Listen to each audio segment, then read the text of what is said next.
लगभग हर दिन तेल की बढ़ती कीमतों से जनता परेशान है, लेकिन सवाल यह है कि आखिर तेल की कीमतें बढ़ क्यों रही हैं और सरकार इन पर काबू क्यों नहीं कर पा रही है।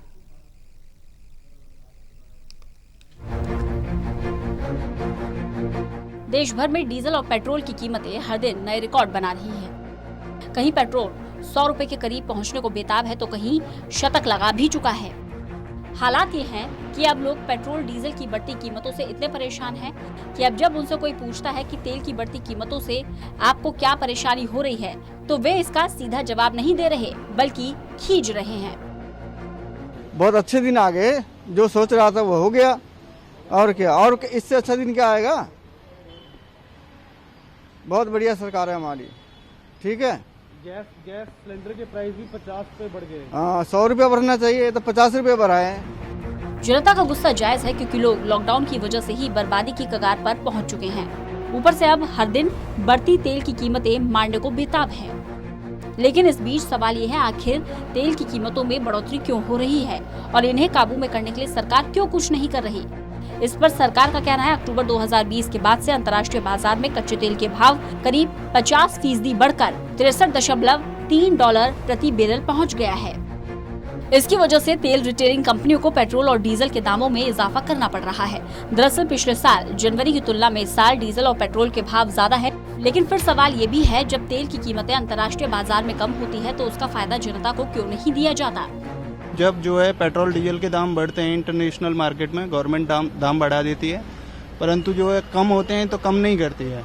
ये यकीनन गवर्नमेंट को इस पर सोचना चाहिए, विचार करना चाहिए कि भाई ये जो है एक आम आदमी की ज़रूरत है और डेली ज़रूरत है, रोज़ाना की ज़रूरत है। पेट्रोल हमारी रोज़मर्रा की ज़रूरतों में शामिल है, तो निश्चित तौर पे गवर्नमेंट को बिल्कुल इस पर ध्यान देना चाहिए। लोग विद्रोह नहीं कर रहे, कुछ नहीं कह रहे हैं, तो इसका मतलब ये नहीं है कि लोग जो है इस चीज़ को झेलते जाएंगे। दरअसल भारत में पेट्रोल और डीजल का खुदरा भाव वैश्विक बाजार में कच्चे तेल के भाव से लिंक है। इसका मतलब ये है, अगर वैश्विक बाजार में कच्चे तेल का भाव कम होता है तो भारत में पेट्रोल और डीजल सस्ता होगा। अगर तेल के भाव बढ़ते हैं तो पेट्रोल और डीजल महंगा हो जाएगा। लेकिन हर बार ऐसा होता नहीं। जब वैश्विक बाजार में कच्चे तेल का भाव चढ़ता है तो ग्राहकों पर इसका बोझ डाल दिया जाता है, लेकिन जब भाव कम होता है तो उस वक्त सरकार अपने रेवेन्यू बढ़ाने के लिए ग्राहकों पर टैक्स का बोझ डाल देती है।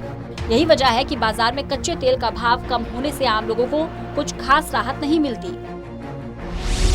पिछले एक साल में केंद्र सरकार ने पेट्रोल पर एक्साइज ड्यूटी बढ़ाकर 32.98 रुपए कर दी है। 2020 की शुरुआत में ये 19.98 रुपए था। इसी तरह डीजल पर एक्साइज ड्यूटी बढ़कर 31.83 रुपए तक पहुंच चुकी है। जनवरी 2020 में करीब 15.83 रुपए थी। कई राज्यों ने भी अपना रेवेन्यू बढ़ाने के लिए पेट्रोल और डीजल पर सेल्स टैक्स लगाया है। दिल्ली सरकार ने पेट्रोल पर वैट को 27% से बढ़ाकर 30% कर दिया है। राज्य और केंद्र सरकार प्रति लीटर पेट्रोल के बेस रेट पर करीब 180% टैक्स वसूल रही है। इसी तरह डीजल पर करीब 141% टैक्स वसूला जाता है। दुनिया के दूसरे देशों में देखें तो जर्मनी और इटली में ईंधन के बेस रेट पर करीब 65% टैक्स वसूला जाता है। यूनाइटेड किंगडम में 62%, जापान में 45%, तो अमेरिका में करीब 20% टैक्स है।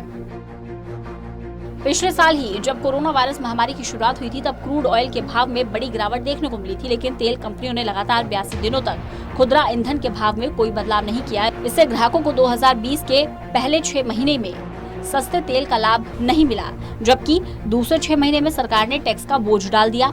हाल ही में एक्सपर्ट्स ने अनुमान लगाया है कि सेंट्रल एक्साइज ड्यूटी में कटौती देखने को मिल सकती है, लेकिन पेट्रोलियम एवं प्राकृतिक गैस मंत्री धर्मेंद्र प्रधान ने संसद में इन उम्मीदों को तोड़ते हुए साफ कर दिया कि सरकार एक्साइज कम करने के मूड में नहीं है।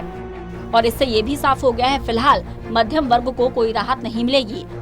और अगर इस बार मॉनसून कमजोर रहता है तो किसानों पर इसका असर दोगुना देखने को मिल सकता है, क्योंकि कमजोर मॉनसून की स्थिति में किसानों को सिंचाई के लिए डीजल पर निर्भर रहना पड़ेगा। Special desk, total news.